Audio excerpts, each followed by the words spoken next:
Dans un après-midi, Lila, une femme noire d'âge moyen, était allongée sur le lit d'hôpital, se tordant de douleurs incessantes. Sa respiration était vive et rapide, tandis qu'elle serrait son ventre. Chaque contraction lui avait semblé être une force qui l'attirait vers le bas, chaque vague plus intense que la précédente. Elle avait à peine réussi à franchir les portes de l'hôpital Saint-Marie, et maintenant, allongée sur un lit froid, elle n'avait rencontré que de l'indifférence. L'infirmière qui lui avait montré la chambre était partie sans un second regard, marmonnant que quelqu'un viendrait bientôt la surveiller. Mais personne n'était venu, et pour Lila, les minutes s'étiraient. Elle avait appuyé sur le bouton d'appel, son espoir diminuant à chaque seconde dans un silence angoissant. La pièce, stérile, froide et nue, ne faisait qu'accroître son sentiment d'isolement. Lorsqu'un médecin était finalement arrivé, il l'avait à peine regardé, feuilletant son dossier sans un réel intérêt. « Comment vous sentez-vous » avait-il demandé d'un ton vide. Lila, les dents serrées, avait murmuré « La douleur empire ». Il avait griffonné une note sans croiser son regard. « C'est normal », avait-il répondu sèchement en sortant aussi vite qu'il était entré. Son cœur battait la chamade alors qu'une autre contraction la frappait, ses doigts agrippant les draps jusqu'à ce que ses jointures deviennent blanches. Le temps semblait se brouiller à chaque seconde, tandis que son anxiété se transformait en désespoir. Elle avait appuyé à nouveau sur le bouton d'appel, espérant de l'aide, mais en vain. Finalement, une jeune infirmière était entrée, le visage marqué d'impatience. Tremblante, Lila avait supplié « S'il vous plaît, pouvez-vous vérifier si le bébé va bien ?» L'infirmière lui avait lancé un regard dédaigneux en marmonnant que les gens pensaient toujours avoir besoin d'une attention particulière. Le cœur de Lila s'était serré. « S'il vous plaît », elle avait affronté cette froideur, se sentant plus petite à chaque instant. Des larmes avaient commencé à se former dans ses yeux, tandis que la douleur s'intensifiait. Elle pensait à son mari Josh et s'accrochait au faible espoir qu'il arriverait bientôt. Mais seule dans cette pièce stérile, ses cris restaient sans réponse. À chaque contraction, son espoir diminuait et la réalité de sa situation devenait trop claire. À mesure que le temps passait, les forces de Lila s'affaiblissaient. Elle luttait pour rester ancrée, s'accrochant à la pensée de son enfant à naître. Mais, entourée par l'indifférence et les préjugés de ceux qui étaient censés prendre soin d'elle, elle avait l'impression de disparaître, lentement submergée par un océan de douleur et de solitude. Allongée dans le lit d'hôpital, chaque contraction la frappait comme une vague s'écrasant sur les rochers. La douleur était implacable, mais la solitude l'était encore plus. Lorsqu'elle appuya une fois de plus sur le bouton d'appel, elle ne s'attendait plus vraiment à ce que quelqu'un vienne. Son esprit se tourna vers Josh, son seul réconfort dans ce cauchemar. Elle l'imaginait à ses côtés, sa main chaude tenant la sienne, mais il était loin. Une autre vague de douleur la saisit, ses respirations devenant courtes et irrégulières. Elle essaya de s'accrocher à la pensée de son bébé, si proche et pourtant inaccessible, comme piégée dans cet endroit qui aurait dû lui offrir de l'aide. Des heures s'étaient écoulées, et chaque personne qui entrait dans la pièce ne lui offrait qu'un regard froid, la laissant souffrir seule. Puis, soudain, la porte s'était ouverte en grinçant. Le cœur de Lila bondit lorsqu'elle vit Josh entrer, ses yeux remplis d'inquiétude. Il s'était précipité à ses côtés, lui prenant la main. Sa présence était une bouffée d'air frais. « Je suis là, ma chérie », avait-il murmuré d'une voix ferme, teintée de colère. « Que se passe-t-il ? Pourquoi personne ne t'a aidé ?» Avant qu'elle ne puisse répondre, un médecin était entré, tentant de calmer l'inquiétude de Josh avec le même ton dédaigneux que Lila avait enduré pendant des heures. La mâchoire de Josh s'était serrée, et sa voix avait tranché l'air stérile. « Vous me dites que les douleurs de l'accouchement sont normales alors que ma femme est ici, négligée et en agonie. » Le médecin, imperturbable, avait répondu « Le travail est douloureux. » Le visage de Josh s'était assombri alors qu'il exigeait qu'on apporte l'aide nécessaire. « Cela ne ressemble en rien à ce que vous prétendez. » Le médecin avait hésité, visiblement déstabilisé, mais Josh, inflexible, avait ordonné « Faites entrer quelqu'un ici maintenant. » Bientôt, une infirmière était revenue, visiblement secouée sous le regard de Josh, et avait enfin commencé à s'occuper de Lila. Cependant, même une fois les soins prodigués, le poids de cette négligence restait lourd pour elle, laissant un sentiment de trahison. Quelques jours plus tard, lors d'une réunion tendue à l'hôpital, Josh avait confronté le personnel qui avait négligé Lila. « Ma femme méritait d'être traitée avec dignité », avait-il déclaré fermement. « Vous l'avez négligée, et vous serez tenu pour responsable. » Les médecins et les infirmières, visiblement mal à l'aise, étaient restés silencieux sous son regard implacable, sachant qu'ils avaient échoué. Après une respiration profonde, Josh, plus calme mais déterminé, avait annoncé « Il y aura des conséquences pour chacun d'entre vous. Vous êtes tous suspendus pendant l'enquête et des mesures disciplinaires, allant jusqu'au licenciement, seront prises selon les conclusions. » Le silence lourd dans la pièce traduisait la gravité de la situation. Chacun avait conscience d'avoir franchi une ligne, et désormais, il n'y avait plus moyen d'éviter les répercussions. Josh continua de maintenir son regard inébranlable. « Même si vous gardez vos positions, vous ne traiterez plus jamais ma femme ni personne d'autre avec une telle indifférence, déclara-t-il. Le docteur Albert, qui avait minimisé la douleur de Lila plus tôt, tenta de parler, mais le regard perçant de Josh le fit taire. « Je ne veux pas de tes excuses. Tu m'as montré qui tu es, et maintenant, tu vas en répondre. » La pièce se figea alors que les mots de Josh s'enfonçaient dans le cœur d'un jeune médecin, celui qui, pendant l'épreuve de Lila, était resté silencieux. Il finit par s'exprimer. « Je suis désolé d'avoir vu ce qui se passait et de n'avoir rien dit, j'aurais dû agir. » Le regard de Josh devint encore plus dur. Rester silencieux face à ce genre de préjugés fait de vous un complice. Si vous restez ici, vous devrez faire mieux.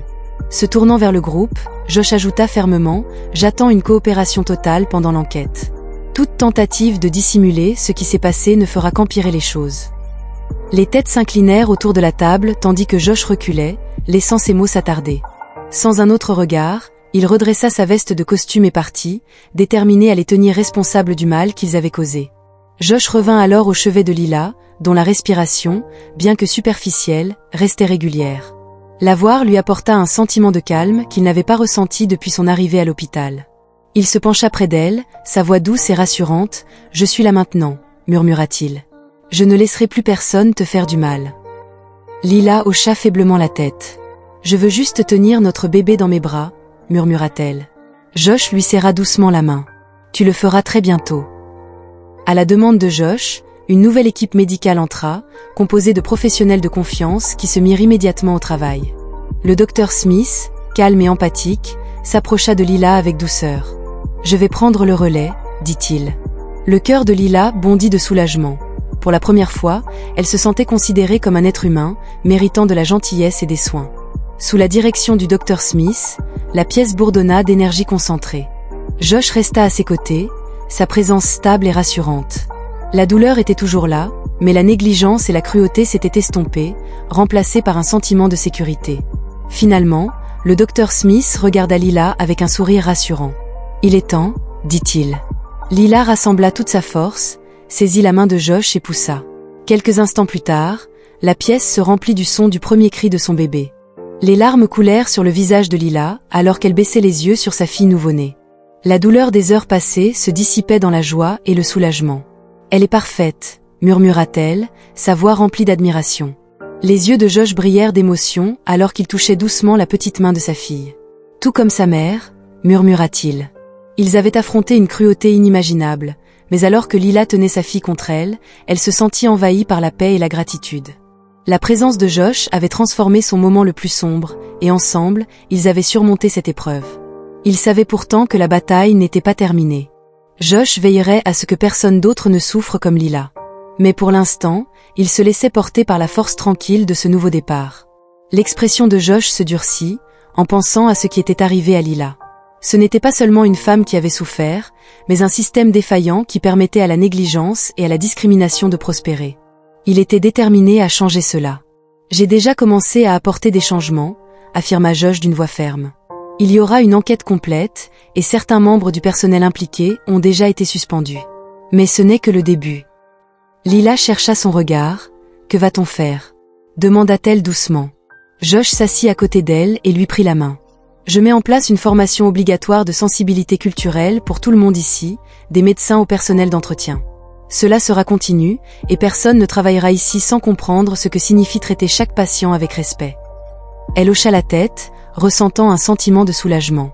C'était un début, et savoir que les responsables de sa douleur étaient tenus responsables lui apportait un sentiment de justice. « Que va-t-il leur arriver, à ceux qui m'ont traité comme si je n'avais pas d'importance ?» demanda-t-elle, l'émotion emplissant sa voix. « Leur licenciement, » assura Josh, la mâchoire serrée. « Les gens comme ça n'ont pas leur place ici, et ils ne travailleront plus ici. » Lila expira, libérant le poids de son épreuve, mais elle sentait déjà une nouvelle résolution grandir en elle. Il y a encore tant à faire, tant de femmes pourraient vivre la même chose. La main de Josh se serra autour de celle de Lila. « Je veux créer une fondation, un endroit où les femmes, en particulier les femmes de couleur, peuvent demander de l'aide quand elles sont confrontées à la discrimination dans les soins de santé. Un endroit où des gens se battront pour elle. Le cœur de Lila rata un battement à ces mots. Elle voulait utiliser son expérience pour que personne d'autre ne souffre comme elle. Je veux m'impliquer, dit-elle, sa voix gagnant en force. Je veux partager mon histoire pour que les autres sachent qu'ils ne sont pas seuls. Josh hocha la tête, le regard rempli d'admiration. Nous le ferons ensemble, promis. Nous ferons de cet hôpital un endroit où chaque patient se sentira en sécurité et valorisé. Au cours des semaines suivantes, des changements furent apportés. Le personnel de l'hôpital suivit une formation approfondie, et de nouvelles politiques d'égalité de traitement furent mises en place pour tous les patients. Les mots de Lila et Josh se répandirent, et bientôt, des gens de toute la ville commencèrent à partager leurs histoires, qui faisaient écho à l'expérience de Lila. Sa voix devint un symbole de ralliement pour la justice, et sa fondation se développa rapidement, luttant contre la discrimination médicale à une plus grande échelle. Des gens de tout le pays tendirent la main, inspirés et responsabilisés par son histoire. Des mois plus tard, l'hôpital était devenu un symbole de transformation. Le personnel responsable des souffrances de Lila avait disparu, remplacé par des professionnels qui comprenaient l'importance de leurs devoirs. L'épreuve de Lila avait déclenché une vague de changements qui allait affecter d'innombrables vies. Un soir, alors qu'elle était assise dans la chambre, berçant sa fille nouveau-née, elle souriait. La bataille n'était pas terminée, mais en regardant son enfant, elle savait qu'ils avaient déjà fait une différence.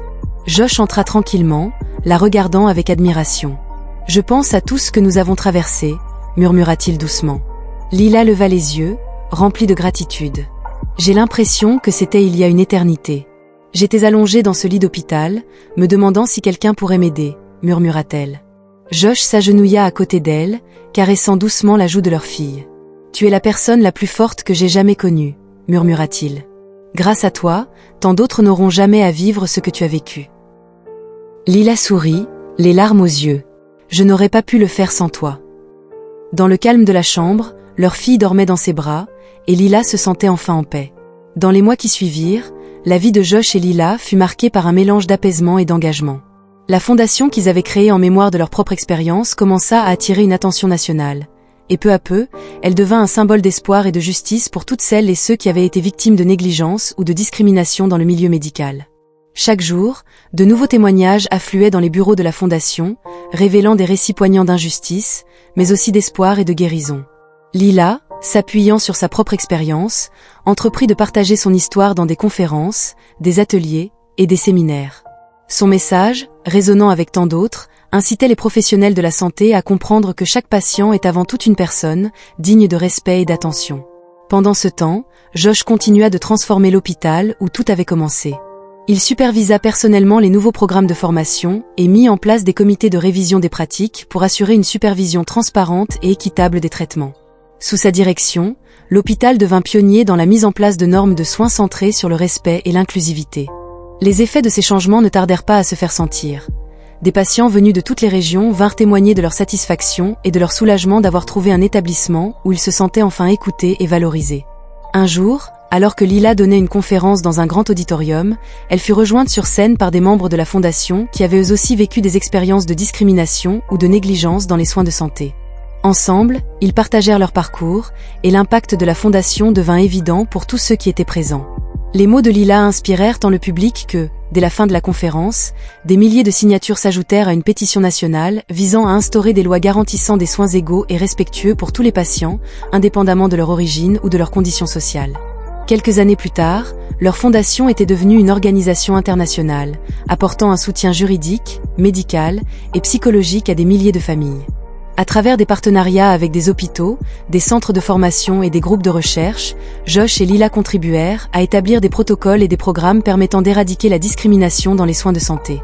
Leur travail fut si révolutionnaire qu'ils furent invités à parler devant les Nations Unies, où ils appelèrent à une réforme globale des soins de santé pour offrir à chaque patient, partout dans le monde, un traitement digne et humain.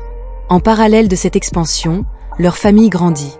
Leur fille, devenant une petite fille joyeuse et curieuse, suivait de près les efforts de ses parents, émerveillés par leur travail et inspirés par leur détermination. Un soir, alors qu'ils étaient tous les trois installés dans le jardin de leur maison, Lila prit la main de Josh et murmura « Je ne sais pas où nous serons dans 10 ans, mais je sais que nous avons fait tout ce que nous pouvions pour laisser le monde un peu meilleur. » Josh lui répondit en serrant doucement sa main. « Et tout ça, c'est grâce à toi, à ta force. Nous avons changé des vies. » La Fondation, devenue un pilier de soutien pour les personnes marginalisées dans le monde médical, ne cessa de grandir. Elle devint un héritage, un symbole d'endurance, de justice et de compassion pour des générations futures. Et à chaque nouvelle naissance, à chaque nouveau sourire de patient retrouvé, Josh et Lila se souvenaient de ce moment où leur fille était née au milieu d'une tempête, symbole de la promesse qu'ils avaient faite de transformer la douleur en force et l'injustice en un mouvement de solidarité et de bienveillance qui continuerait d'exister bien après eux. Merci d'avoir regardé et à la prochaine dans une nouvelle histoire émouvante.